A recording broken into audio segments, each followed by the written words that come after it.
My mother showed up at my door with a list, not an apology, a list. Blue ink, handwritten, 5 bullet points, each one with a dollar sign.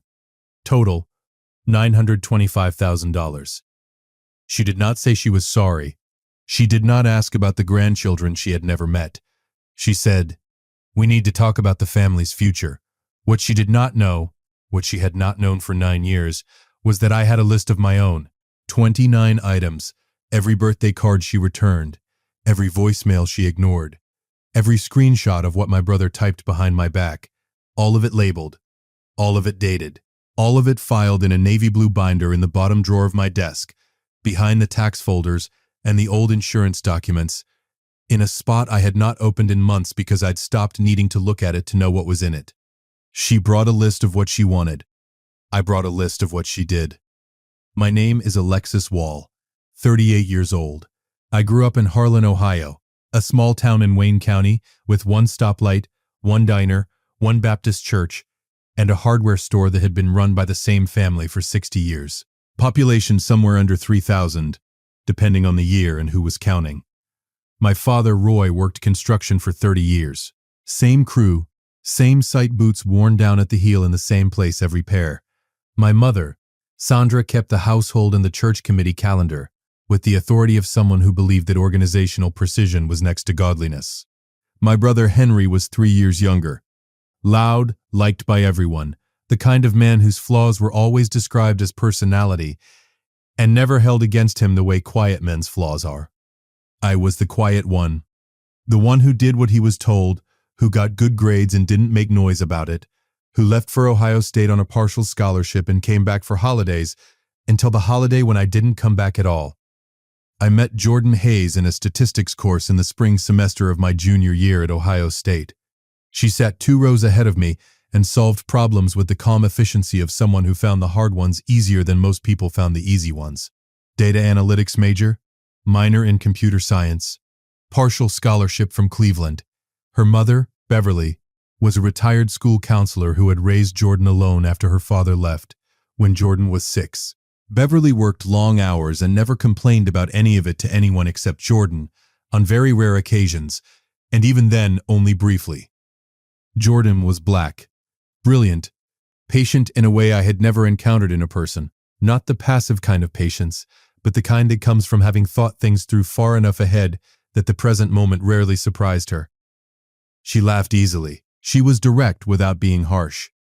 She saw problems the way engineers see structures, as things with solutions. If you applied the right method, our first date was coffee near campus. She paid. I tried to pay. She said she'd pay because she had picked the place and the principal was the person who chooses absorbs the cost. I told her that was logical. She told me she was always logical. That part turned out to be entirely true. We dated 3 years. She met my parents twice. The first time, my mother called her Jennifer at the dinner table and did not correct herself when Jordan gently said her name was Jordan. My father shook her hand, said nice to meet you, and directed the remainder of his conversation to me. My brother Henry wasn't there the first time. The second time he was. He spent the evening making conversation with me about sports, while Jordan sat beside me and my mother served coffee she hadn't made. Strong enough, I told myself they needed time. Small town. They just needed time. My brother Henry was the honest one, which, I mean in the worst possible sense. The kind of honest that is really just cruelty with better packaging. At Thanksgiving, he leaned over during dishes and said, "You know how this ends, right? You know they're never going to be okay with this." I told him he was wrong. He wasn't. I proposed to Jordan on a Wednesday. Not a ring first, just a conversation at our kitchen table in the apartment we had been sharing for a year, over bad coffee and a lease renewal form we'd been putting off signing. "I want to build something with you," I said. "I've been thinking about it for a year and I keep getting the same answer. Will you marry me?" She said yes, before I finished the sentence. I called home that night. My mother picked up on the second ring. I told her. The line went quiet for 8 seconds. I counted. "You need to think very carefully about what this means for this family, Alexis. Not congratulations, not when's the date, a warning delivered in the flat tone of a woman who had already made up her mind and was giving me a final chance to make the right one. My father got on the extension. He cleared his throat. He said nothing. He stayed on the line for 30 seconds and then quietly hung up. 2 weeks later, a letter arrived. My mother's handwriting on cream-colored stationery. She wrote 3 paragraphs. The last one said, "If you go through with this, you are choosing her over your family. We will not attend. We will not support this. And if you walk down that aisle, do not expect to walk back through our door. She is not one of us, Alexis. She never will be." I read it 3 times. I folded it. I put it in a folder. Something in me, the part that keeps receipts and labels bank statements, told me to hold on to it. I held on. We got married at the Multnomah County Courthouse in Portland, Oregon on a Saturday in June. 11 guests, all friends, all Jordan's side. Beverly flew in from Cleveland with a garment bag and a Tupperware container of peach cobbler. She put her hands on both sides of my face and said, "Welcome to the family, baby." She meant it with everything she had. My dress shirt was from a thrift shop in the Pearl District. Jordan wore a navy dress she'd bought the week before. We pushed tables together at a Thai restaurant on Burnside afterward, and Jordan's college roommate gave a toast that made Beverly laugh so hard she spilled water twice. We looked like 2 people who had just done the most important thing of their lives on a budget, because we had.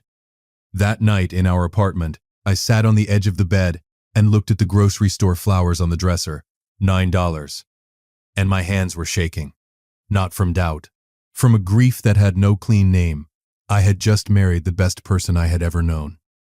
And the 2 people who raised me did not care enough to be there. 1 week later, I mailed a card to Harlem. Inside, our wedding photo, the 2 of us on the courthouse steps in the June sun. I wrote, "We are happy. I hope you can be happy for us someday." The card came back 11 days later. Red stamp. Return to sender. I stared at that stamp for a long time. Then I opened the folder, took out the letter, put the card inside, and wrote in red pen on the cover. Item 1. Wedding photo. Mailed June 14, 2016. Returned June 25, 2016. That was the beginning of the binder. I didn't know it yet, but I'd be adding to it for 9 years. And by the time my mother showed up at my door, it would be 29 items thick, and I would be ready. If you've been listening for a while and want accounts like this to keep coming, it really helps if you hit that like button and subscribe. 97% of people never do, but it's what keeps this whole thing running. So, thank you. Year 1 was the hardest. I called my mother 4 times, voicemail every time. Cards came back with the same red stamp. My father sent 1 text in February. 4 words. "Your mother needs time." I filed everything. Same process. Print, label, date, red pen, tab.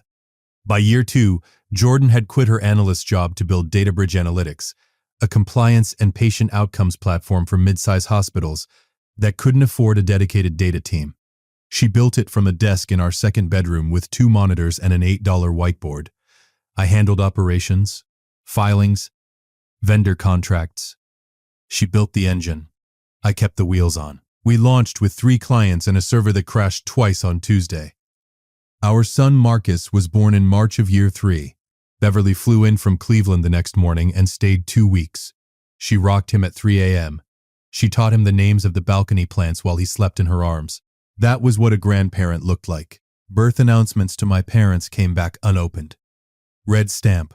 Items 14 and 15. Henry texted a mutual friend from high school. He chose that life. The kid doesn't have real grandparents on the wall side. That's his problem. Forwarded to me. Printed. Filed. Item 16. Red pen. Dated. By year 4, DataBridge had 11 employees. Jordan was building fast. I joined full-time as COO. We were partners in everything. Our names both on the paperwork, both on the decisions. The binder had 19 items. I kept it in the bottom drawer and mostly forgot it existed. Jordan asked me once why I kept it. Because someday Marcus might ask why he doesn't have grandparents on my side. I said, I want him to have the facts, not my version. The receipts. She nodded. That was Jordan. She accepted what was mine to carry and stood beside me while I carried it. Year 7. DataBridge closed a Series B, $12 million. Post-money valuation, $68 million. Jordan and I held 22%. 2 weeks after the TechCrunch piece ran, a friend from high school texted, "Your mom asked about your wife's company at the diner, asked what Series B meant." 9 years of silence. She didn't know what Series B meant, but she wanted to. That same year, I mailed my last birthday card to my parents and tucked inside it a photo of Marcus at his school fall festival. Red flannel, face paint, missing his 2 front teeth. On the back, "He asks about you sometimes. I tell him you live far away." It came back in 9 days, but the envelope had been opened. The flap was creased, the glue resealed with a strip of clear tape. Someone had taken out the photo, looked at his face, held it, then put it back and returned it. My father. I was almost certain he wanted to keep it. She wouldn't let him. Item 23. Birthday card, year 7. Opened and resealed. Photo viewed, still returned. The group chat came in year 8. A friend named Tess was accidentally added to a family group chat and took screenshots before they removed her. 7 pages. She sent them all. Henry. His wife's company valued at $68 million last round. If they IPO, we're looking at $300 million minimum. Sandra. How do we approach this? Henry. Make a list. Layer it. Make it look like family investment, not a request. Sandra. She has more money than this entire town.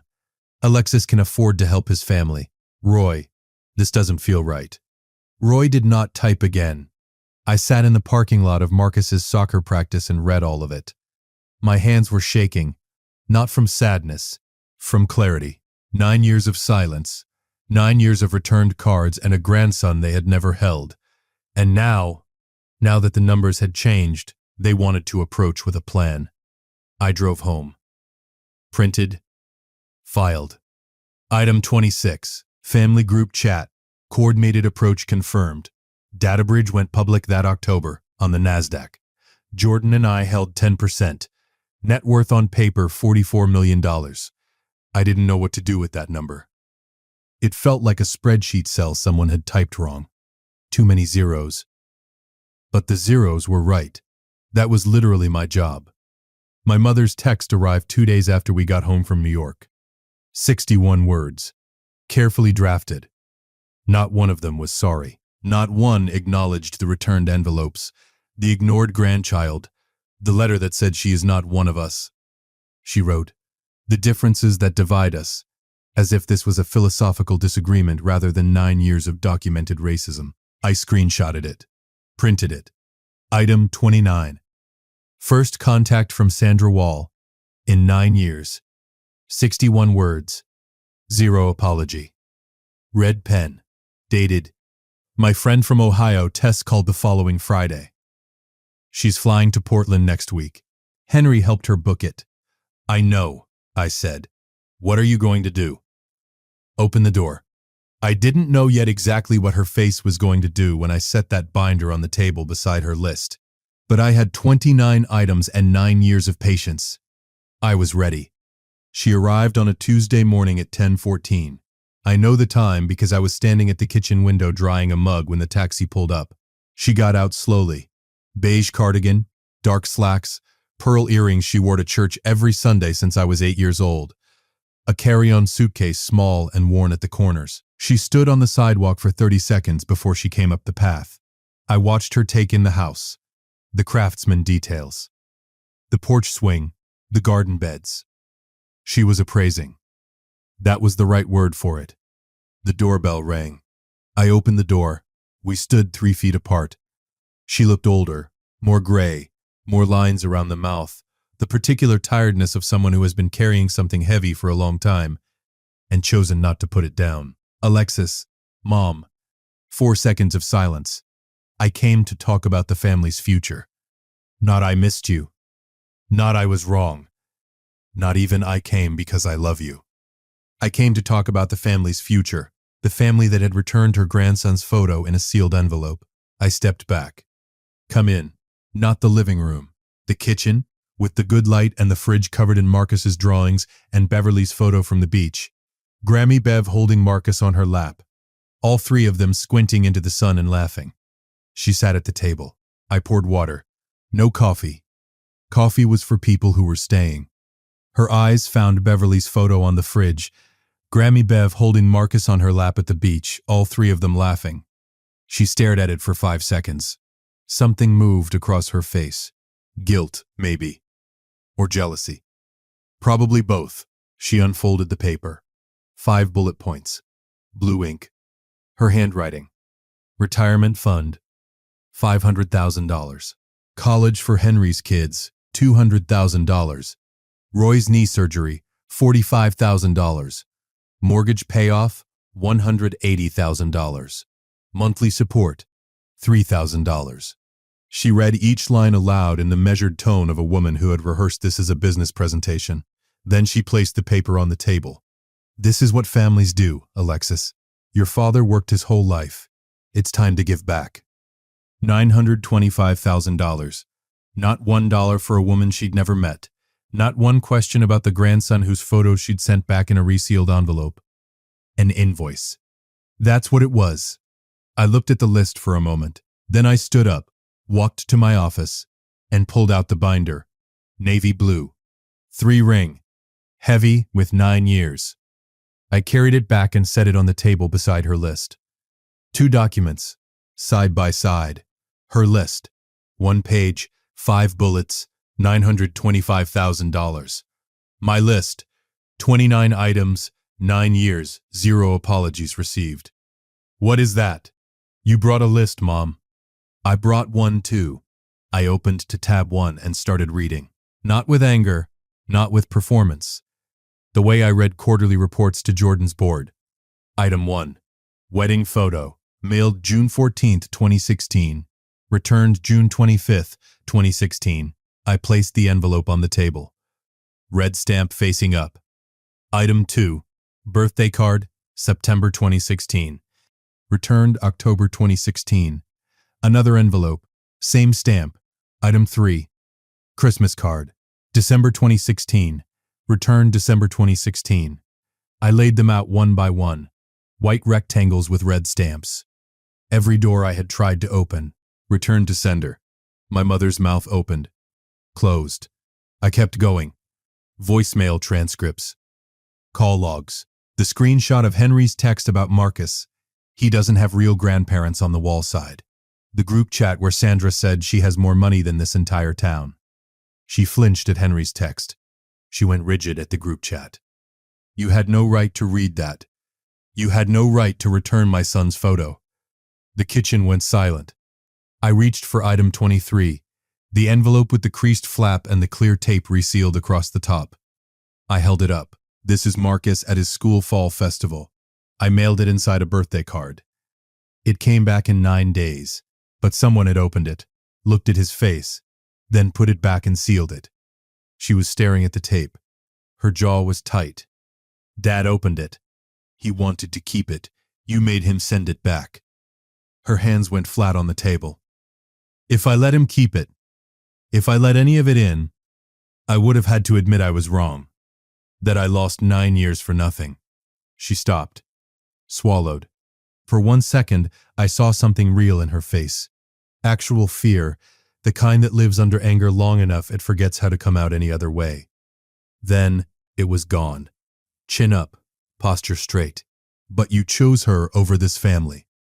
I placed her list on the left side of the table. Binder on the right. Your list, $925,000. No apology. I tapped the binder. My list. 29 items. 9 years of returned cards. 9 years of a grandson you looked at and put back in an envelope. I did not erase. You wrote it, Mom. She is not one of us. I have the original. She had nothing left for that. You didn't come here because you missed me, I said. You came here because the numbers changed. She stood up. Chair scraped the tile. After everything we gave you, you raised me. That's not a debt. That's what parents do. The garage door rumbled. Jordan walked in. Laptop bag, keys. Same flannel shirt she'd worn to the office. She saw my mother. She saw the binder. She saw me. She didn't speak. She set her bag on the counter, walked to where I was sitting, put her hand on my shoulder, and sat down beside me. That was all. No words. No confrontation. Just a woman sitting next to her husband because he needed her there. My mother looked at Jordan, the woman she'd told me to abandon, now a founder who'd just taken a company public at $440 million, wearing a flannel shirt with her keys still in her hand. Nothing flashy. Nothing announcing $44 million. Just a woman. A good woman. A mother. And she was right here. My mother stared at Jordan's hand on my shoulder, at the space between us that held no tension and needed no explanation. She understood. I had not needed the Wall family. I had already built my own. Mom, I kept my voice quiet. I'm not going to give you money. Not because I can't afford it, because the moment I do, you'll tell yourself you were right to stay away until it was worth coming back. You'll call the 9 years a rough patch. I picked up her list and held it out. They weren't a rough patch. They were a choice. Your choice. Every returned card. Every photo of your grandson you looked at and sent back. If you want to know Marcus, really know him, not as a line item, that starts with an apology. Not to me. To him. And not today, when you're ready to mean it. She took the list, picked up her suitcase, walked to the front door, stopped, opened her mouth, closed it, walked out. The door clicked shut. Not a slam, the sound of someone who knew she had lost something she couldn't buy back. 2 weeks passed. Jordan and I didn't discuss it much. She had come with a list. I had shown her a binder. She had left without apologizing. The math was settled. Marcus didn't know she had come. He was at school both times. Arrival and departure. I wanted it that way. He would learn about Sandra Wall when he was old enough to understand that some people only see you when the light is right. My father called on a Tuesday morning, 9:14. His voice was older, measured, the voice of a man choosing words carefully because he has finally decided to spend them honestly. Alexis, I saw the news. You and Jordan. A pause. I should have opened that door 9 years ago. I should have picked up the phone. I should have driven to Portland the day Marcus was born. I should have done a lot of things. His voice cracked. I'm sorry, not because of the money. I don't want money. I want to know my grandson. And I want to know if you'll let me try. I was quiet for 17 seconds. I counted. I believe you, Dad, but believing you and trusting you are different things. We start slow. Phone calls every 2 weeks. No visits yet. Just talking. That's more than I deserve. It's exactly what you deserve. Not more. Not less. We hung up. I went back to the contract on my desk. Henry texted once. You could have just helped. I didn't reply. Some messages are their own answer. Sandra did not call, did not text, did not write. The silence returned, but this time it was hers. I had said everything I needed to say. The next move belonged to her. The binder sat in the bottom drawer. 29 items. 9 years. I did not add a 30th. I hoped I would never have to. Here is what 9 years of silence taught me. Family is not the people who share your last name. Family is not the people who call when your company goes public. Family is the people who show up when the world is small and the apartment is cold, and your son needs someone to teach him things. Beverly Hayes flew from Cleveland every 6 weeks, without being asked, without expecting anything. For 9 years, she taught Marcus the names of every plant on the balcony. She crocheted him a blanket. She taught him how to make grilled cheese on a Sunday afternoon, with the focused patience of a woman who understood that the small things are the things that last. That is family. That is what showing up looks like. And it has nothing to do with the last name. My mother showed up at my door with a list of demands and a suitcase. She did not stay. She did not apologize. She did not ask about the boy whose photo she had opened and resealed and returned. What she left behind, without meaning to, was confirmation of something I had known for a long time. The binder was right. Every item, every date, every red pen label. The record does not lie. And I did not need her to admit it. The record admitted it for her. Marcus asked me last week why we don't see Grandma and Grandpa Wall. I told him what I always tell him. They live far away. He thought about it. Is it because of Mom? I looked at him. 7 years old, missing his front teeth. His mother's eyes. No, I said. It's because of a choice they made. Not about you, not about Mom. A choice they made about themselves. He accepted that with the clear, uncomplicated logic of a child who has never been taught to see what his mother is. Beverly was in the kitchen. I could hear her humming something low and unhurried while she washed the lunch dishes. My son has a grandmother who shows up. That was always enough. That was always more than enough. If you liked this story, join our community by hitting that like button and subscribing for more family-centered accounts like this.